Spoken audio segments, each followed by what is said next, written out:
हमारे गांव का प्रधान दबंग टाइप का है। उसने यहाँ जो ग्राम समाज की सारे की पूरे की कुआ थी वो घेर के मकान बना लिया उसने। और अगर हम उससे कहते हैं कि भाई कहीं भी एप्लीकेशन लगाते हैं तो वो हमारी एप्लीकेशन हटवा देता, सक्सेस नहीं होने देता। पहले भी वो चुनाव लड़ा था तो पुलिस की और उसकी गोली चल गई थी। पुलिस कोई भी कार्रवाई नहीं करती। पुलिस कंप्लेंट करते हैं, प्रधान के यहाँ आके बैठ जाते हैं और वहीं से वहीं चले जाते हैं। हमारी कोई प्रशासन नहीं सुनती। बार बार कंप्लेंट करते जाते हैं और यहाँ तक कि हमारी कोई एफआईआर भी दर्ज आज तक किसी ने नहीं की।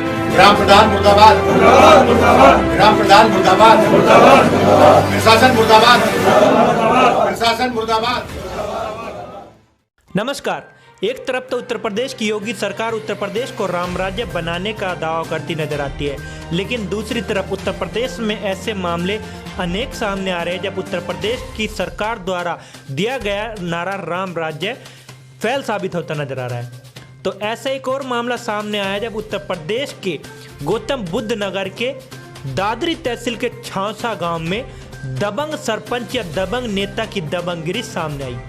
आपको बता दें कि उत्तर प्रदेश के छोटे से लेकर बड़े नेता कभी तो किसी विवादित भाषण के कारण विवादों में रहते हैं या फिर किसी घोटाले के कारण विवादों में रहते हैं। तो ऐसे एक और दबंग नेता या साफ तौर पर कहे कि एक और दबंग सरपंच या और दबंग प्रधान का मामला सामने आया है जब उसकी दबंगगिरी चरम सीमा पर है। छांसा गांव के लोगों का कहना है कि उनके ग्राम प्रधान की दबंगगिरी इतनी ज़्यादा है कि उन्होंने अवैध तौर पर सरकारी या गैर सरकारी जगह पर कब्जा किया हुआ है और उसके द्वारा गरीब लोगों पर अत्याचार की सभी हदें पार कर रखी है। आपको बता दें कि छांसा गांव के लोगों का यह भी कहना है कि वो कई बार पुलिस प्रशासन से इस चीज़ की गुहार लगा चुके हैं, लेकिन पुलिस प्रशासन कुछ नहीं कर पा रहा है। लोगों का यहाँ साफ तौर पर कहना है कि छांसा गांव के इस प्रधान की जानकारी उत्तर प्रदेश सरकार के छोटे से लेकर बड़े नेता तक है, जिस कारण पुलिस प्रशासन सिर्फ मौन बैठा है। लोगों का कहना है जब कभी भी उन्होंने इस ग्राम प्रधान के खिलाफ कोई कार्रवाई करनी चाहिए तो उस टाइम या तो एफआईआर दर्ज नहीं करी जाती या फिर पुलिस आती है और चुपचाप ग्राम प्रधान के निवास पर रुककर वापस चली जाती है। तो कहने का मतलब है किसी प्रकार की कोई कार्रवाई नहीं होती, लेकिन उसके बाद भी उत्तर प्रदेश की सरकार आए दिन उत्तर प्रदेश को राम राज्य बनाने का दावा करती नजर आती है। तो यह कैसा राम राज्य है जहाँ गरीब लोगों पर एक तो अत्याचार होता है, दूसरी तरफ पूरे ग्राम की समस्त जमीन को घोटाला होता है। घोटाले में सम्मिलित नेता भी अपनी दबंगगिरी दिखाता है और उसकी दबंगगिरी यहाँ पर चरम सीमा पर है।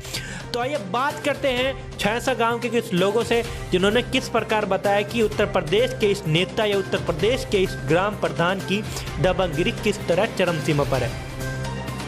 ये लोगों को इतना परेशान करते हैं, शाम को दारू पे आते हैं, यहीं अपने घर पे बैठा के फिर माँ बहन की गाड़ी रखते डोलते रहते हैं। इनके 2-4-6 आदमी ऐसे हैं इनके पास जो 24 घंटे रहते हैं और इन्होंने और उनके जो चेले चपाटे हैं उन्होंने जीना हराम इतना कर रखा है कि रहना बड़ा मुश्किल है। जिस तरह में दबंगी दिखाते हैं तो पुलिस क्या कानूनी कार्रवाई? पुलिस कोई भी कार्रवाई नहीं करती। पुलिस कंप्लेंट करते हैं, प्रधान के यहाँ आके बैठ जाते हैं और वहीं से वहीं चले जाते हैं। हमारी कोई प्रशासन नहीं सुनता। हमारे गांव का प्रधान दबंग टाइप का है। उसने यहाँ जो ग्राम समाज की सारे की पूरे की कुआ थी वो घेर के मकान बना लिया उसने। और अगर हम उससे कहते हैं कि भाई कहीं भी एप्लीकेशन लगाते हैं तो वो हमारी एप्लीकेशन हटवा देता, सक्सेस नहीं होने देता। पहले भी वो चुनाव लड़ा था तो पुलिस की और उसकी गोली चल गई थी आपस में। ग्राम प्रधान को लेकर 20 बार शिकायत दर्ज करवाई है और इसने कम से कम 2.5 करोड़ रुपए का 2 से 2.5 करोड़ रुपए के बीच में घोटाला किया है। जो मैंने ये कंप्लेंट मैंने डीएम साहब को दी थी। प्रशासन ही तो दबाता है सारी है।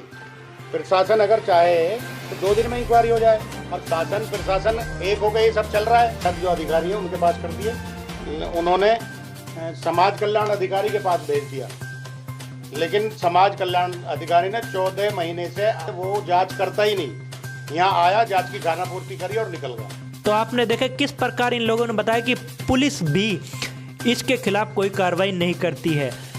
इन लोगों ने यहाँ पर साफ तौर पर कहा कि जब वो एफआईआर दर्ज करवाने जाते हैं तो उनकी एफआईआर दर्ज नहीं की जाती। और साथ साथ इन लोगों ने यह भी कहा कि वे इसके खिलाफ डीएम से लेकर छोटे से लेकर बड़े अधिकारी तक गुहार लगा चुके हैं, लेकिन कहीं भी कोई कार्रवाई नहीं हुई है।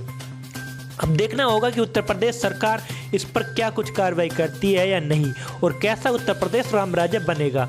तो ऐसी तमाम अपडेट देखने के लिए आप हमारे चैनल को सब्सक्राइब करना ना भूलें।